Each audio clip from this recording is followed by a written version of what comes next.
मनोज गर्व मोचनम विशाल लोल लोचनम विद्युत गोप सोचनम नमामि पद्म लोचनम। हे पार्थ, બોલ અર્જુન, શું થયું? તું કેમ આમ વ્યથિત દેખાય છે? હા, કેમ કે હું વ્યથિત જ છું. હા, તો મારો પ્રશ્ન પણ એ જ છે કે તું સિદ્ધને વ્યથિત છે. શું સિદ્ધને? મને તો લાગે છે કે હું સદીઓથી વ્યથિત છું. મિત્ર, જ્યારે મનુષ્યનું મન વિચલિત હોય છે ત્યારે એનો એની ભાષા પર સંયમ નથી રહેતો.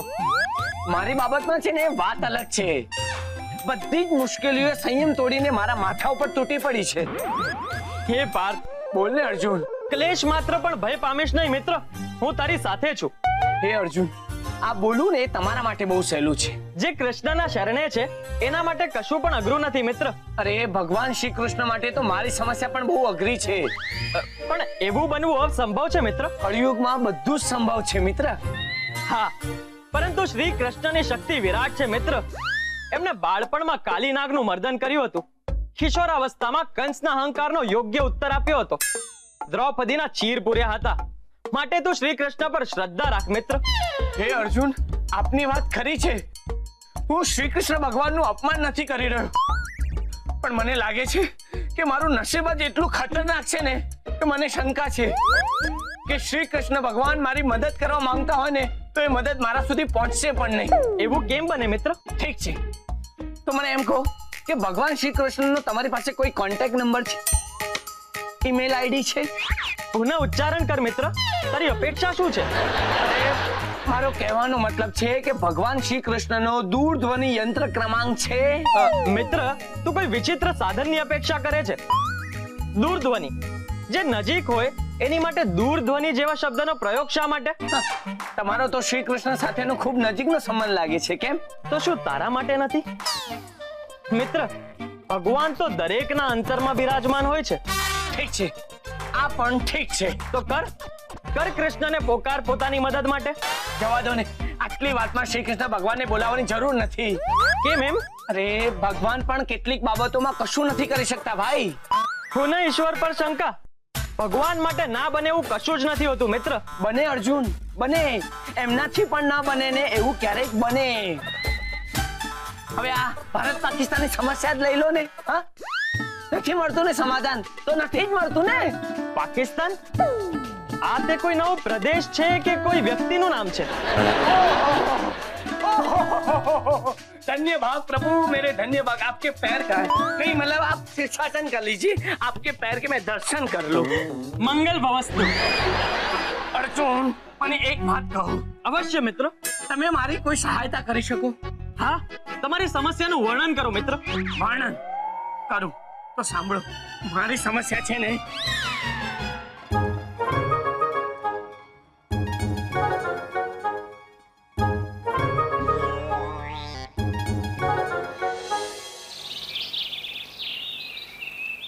સાંભળો, શરૂઆત કરું છું.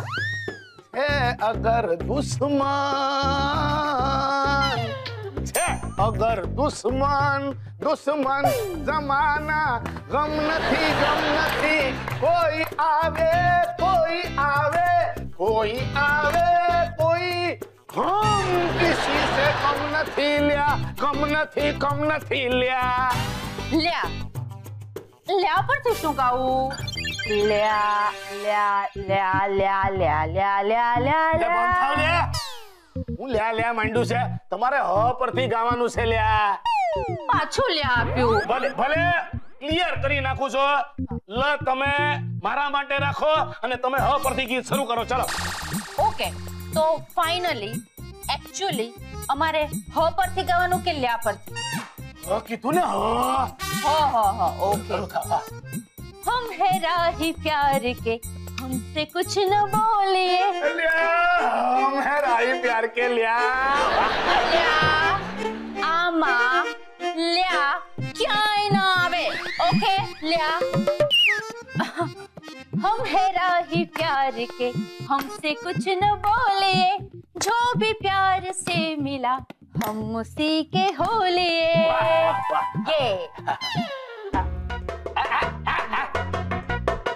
ये हाथ नहीं हथौड़ा है.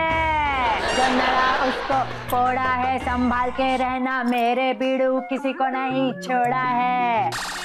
अब सल्ली भाई आवड़ी के गीत क्या विद्या मैडम, ये बहुत एक सुपरहिट फिल्म का सुपरहिट गाना है। वो फिल्म आई है ना, डाकू की चंपा, उसी का गाना है। પણ આવી કોઈ ફિલ્મ ક્યારે આવી? હવે જો હવે હું તો નવી ફિલ્મો બહુ જોતો નથી એટલે મને બહુ ખ્યાલ નથી આ વિશે, પણ ટૂંકમાં મારા પર હ આવ્યો, બરાબર ને? હા તો હું શરૂ કરું છું. હા, લ્યા હમ બેવફા હરગીઝ નો थे जिंगालालाहू, जिंगालालाहू, जिंगालालाहू। લ્યા બંધ થાઓ, હમણાં ઝીંગાલાલા નથી, આખું ગીત તો પૂરું થવા દ્યો. હું પાછું ગાઉં છું. લ્યા હમ બેવફા હરગીઝ ન थे पर हम वफा करना हकेल्या. क्या હવે ઝીંગાલાલા છે, હવે ગાઓ. जिंगालालाहू, जिंगालालाहू, जिंगालालाहू। ઉર ઉર जिंगालालाहू, जिंगालालाहू, जिंगालालाहू। ચૂપ થઈ જાઓ બધા, એકદમ ચૂપ. અને આ શું તમાશો માંડ્યો છે? અને આ જીગાનો લાલો, જીગા કોણ છે? આ જીગાનો લાલો? હા, ચૂપ ચૂપ, એકદમ ચૂપ થઈ જા. અને આ શું કરે? નીચે નીચે રાખે ને. अबे टूटे हुए टूथब्रश, सल्ली भाई जिधर होता है ना, हुकूमत सिर्फ उसी की चलती है।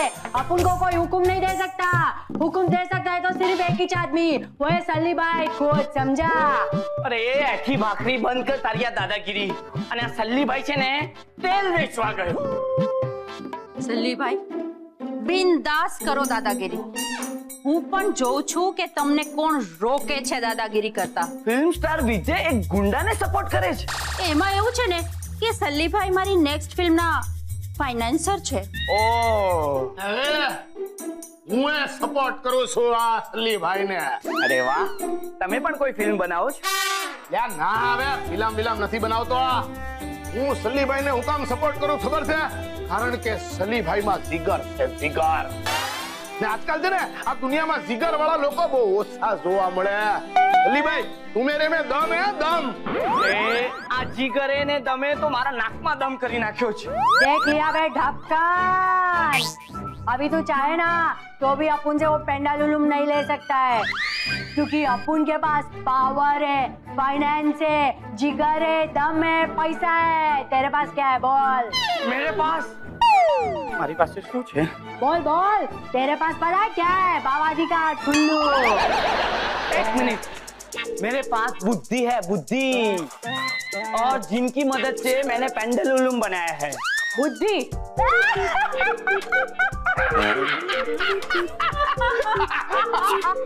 अबे छपरी, तेरे पास बुद्धि होती ना तो अपन से कब का ये पेंडुलम चुरा चुका होता, समझा?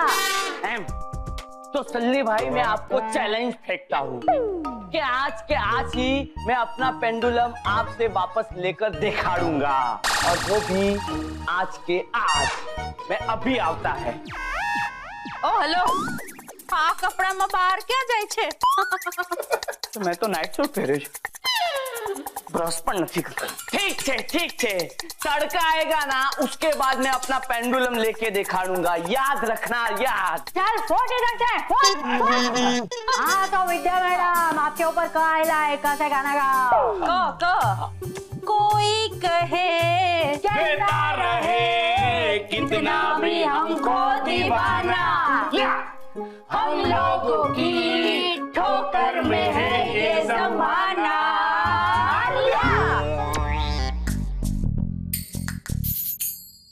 તો દેશની પ્રગતિ ત્યારે જ થશે જ્યારે ગરીબી દૂર થશે, અને ગરીબી ત્યારે જ દૂર થશે જ્યારે કોઈ મંત્રી એ ગરીબીને દૂર કરવાનો પ્રયત્ન કરશે. પણ અફસોસની વાત તો એ છે કે આજકાલના નેતા પોતે જ એટલા ગરીબ છે કે એ લોકો મંત્રી બનતાની સાથે જ પહેલા પોતાની ગરીબી દૂર કરતા હોય છે અને ગરીબોને પોતાનાથી દૂર કરી દે છે. ખાસ કરીને વિપક્ષ પાર્ટીના મંત્રી.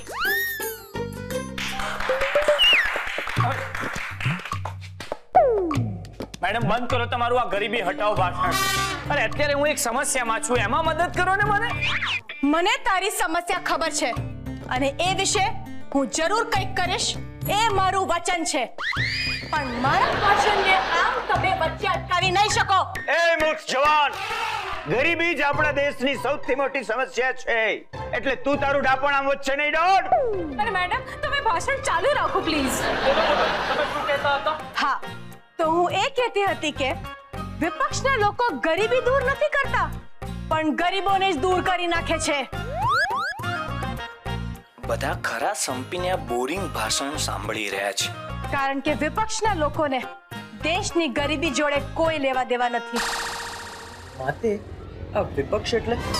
અર્જુન સર, જે આપણા પક્ષમાં ન હોય એ બધાને વિપક્ષ કહેવાય. ઓકે, પણ હું પૂછું છું, હું એમ પૂછું છું કે બ્લેક ના પૈસા પેદા જ કેમ થાય છે? યસ, બરાબર બરાબર. માતે આ લેકના પૈસા એટલે? બ્લેક ના પૈસા નહીં, બ્લેક ના પૈસા. બ્લેક ના પૈસા એટલે જે વ્હાઈટ ના પૈસા ન હોય ઈ. વ્હાઈટના પૈસા એટલે એ કેવા હોય? એટલે જે ટેબલની નીચેની કમાણી ન હોય ઈ. ટેબલ? કયું ટેબલ? ઓફિસનું ટેબલ, કોઈ પણ ટેબલ. હા હા. અને ઓફિસ એટલે? એટલે સવારે 9 થી સાંજના 5 જ્યાં જઈને લોકો કામ કરવાનો દેખાવ કરે એ ઓફિસ. હા, એમ તો લોકો ટેબલની નીચે બેસીને કામ કરે એમ?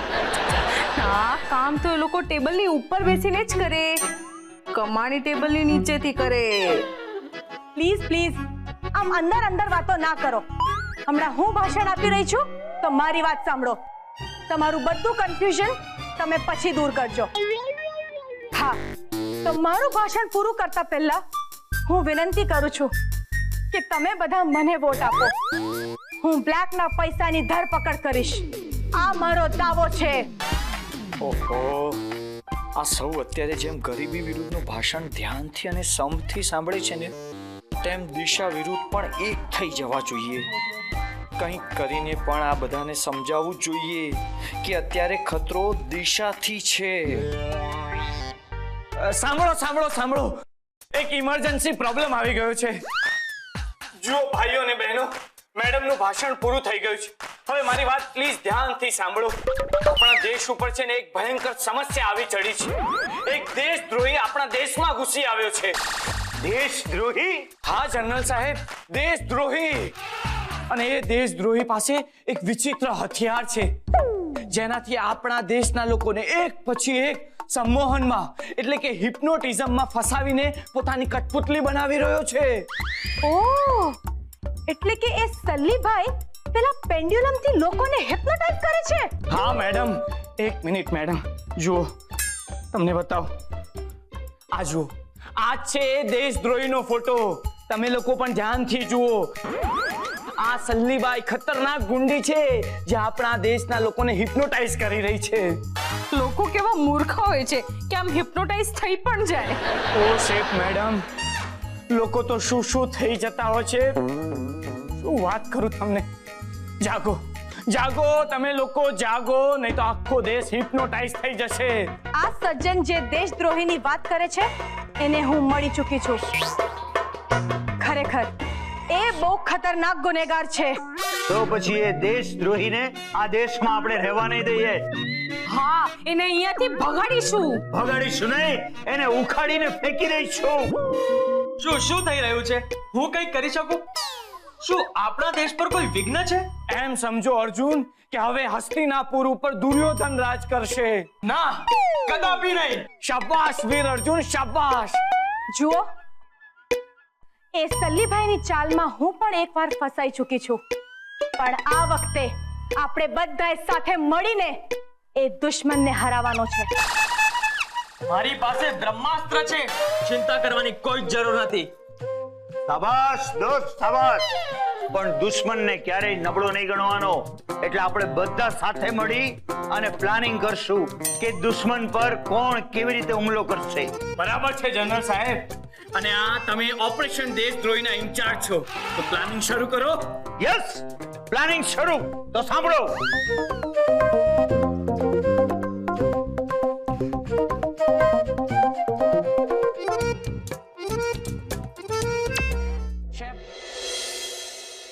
મને લાગે છે કે આપણે આપણી તાકાત અને આપણા પ્લસ પોઈન્ટનો ઉપયોગ કરવો જોઈએ.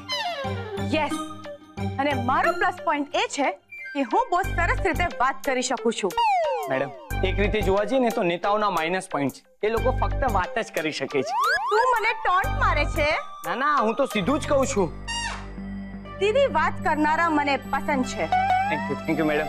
હવે આપણે આ ફાલતુ વાત નહીં કરીએ અને એ વિચારીએ કે આ શેફ ગીતા, જનરલ અભ્યંકર અને સંદીપનો શું પ્લસ પોઈન્ટ છે અને એ લોકોને આ પ્લાનમાં કેવી રીતે ખેંચી શકાય.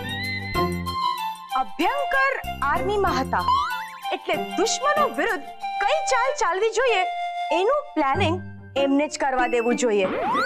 એમનો આર્મીનો અનુભવ અહીંયા કામ આવશે. હા મેડમ, આ એકદમ બરાબર બોલ્યા. એક મિનિટ હા મેડમ. અભ્યંકર સ્ટ્રેટેજી. અને ગીતા શેફ રસોઈ બનાવવામાં એક્સપર્ટ છે. જો એમની રસોઈ બનાવવાની રીતને એ એમના શસ્ત્રની જેમ ઉપયોગમાં લે તો સલ્લીભાઈ મુશ્કેલીમાં મુકાઈ જશે. મેડમ, આ વાત એકદમ સાચી બોલ્યા તમે. અને મેડમ, મેં તો સાંભળ્યું છે કે ગીતાની રેસીપીથી તો દુશ્મન તો ઠીક પણ આજુબાજુના બધા લોકો પણ ડરે છે. સરસ, તો પછી દુશ્મનોની શું હાલત થશે? ખાસ કરીને એમને ગીતા શેફની રેસીપીઓ વિશે કંઈ ખબર જ ના હોય ત્યારે. બરાબર બરાબર. ગીતા શેફ, વાનગીઓનું શસ્ત્ર. અને સંદીપ? સંદીપ ને સંદીપ ઉર્ફ અર્જુન. સંદીપનો પ્લસ પોઈન્ટ છે મેડમ એની હિંમત અને એનો દેશ પ્રેમ. સાચું બોલે મેડમ, એનો દેશ પ્રેમ તો કમાલ છે. એક મિનિટ મેડમ. સંદીપનો દેશ પ્રેમ. યસ મેડમ, જુઓ કાગળ ઉપર આપણી ટીમ તૈયાર થઈ ગઈ છે. તો હવે આપણે સૌ સાથે મળીને દુશ્મનને હંફાવવાનો છે. યસ, તો હવે આપણે સૌ સાથે મળીને દુશ્મનને હંફાવવાનો છે. યસ, આપણે ચારે બાજુથી દુશ્મનને ઘેરી લેવો જોઈએ અને બધાએ સાથે મળીને આક્રમણ કરવું જોઈએ. હા મેડમ, હા. પણ મેડમ, આપણે એ પણ ન ભૂલવું જોઈએ કે દુશ્મનની ટીમમાં એક ફિલ્મ સ્ટાર અને બોક્સર પણ છે. તમે એમની ચિંતા ના કરો, હું એ બંનેને આરામથી સંભાળી લઈશ. પણ આપણો મુખ્ય શત્રુ છે સલ્લીભાઈ. આ વાત તમે એકદમ સાચી બોલ્યા મેડમ. સલ્લીભાઈ પાસે એક વસ્તુ છે જે દેશ માટે ખતરો છે. સલ્લીભાઈએ એ વસ્તુ જ્યાં પણ સંતાડી છે આપણે ત્યાંથી શોધીને એ વસ્તુને કબજામાં કરવાની છે. અને એના માટે આપણી પાસે છે એક આર્મી ઓફિસર, એક 5 સ્ટાર શેફ અને એક વીર યોદ્ધા. અને સલ્લીભાઈની પાર્ટીમાં એક હિરોઈન છે અને એક બોક્સર છે. અને એ બંનેને આપણે કાબુમાં રાખવા જ પડશે. જે કામ હું કરવાની છું. મળી ગયો લડવાનો આઈડિયા. મળી ગયો મેડમ. બોલ બોલ, શું છે આઈડિયા? આઈડિયા એવો છે ને કે મેડમ, ના ના ના ના ના ના ના, એડવાન્સમાં ખુશ થવાનો કોઈ અર્થ નથી પાર્થ. કેમ કે જ્યારે આમ કોઈ આઈડિયા વિચારીને પહેલા જ ખુશી જાહેર કરી નાખી છે ને ત્યારે હું મારા આઈડિયામાં ફેલ ગયો છું. માટે અત્યારે આની વાત કરવી બરાબર નથી. ઓ હેલો, શું થયું? બોલ.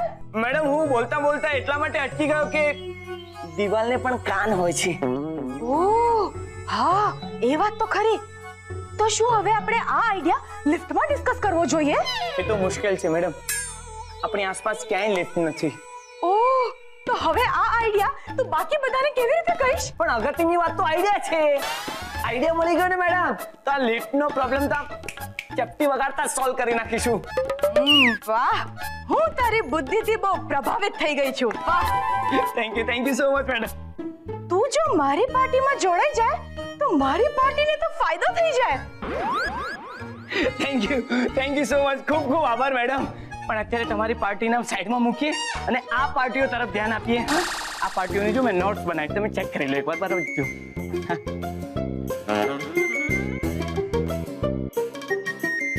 અહીં જે કામ કરું છું એમાં જ આટલા લોચા થઈ ગયા છે તો પછી રાજકારણમાં શું ધૂળ કામ કરી શકું?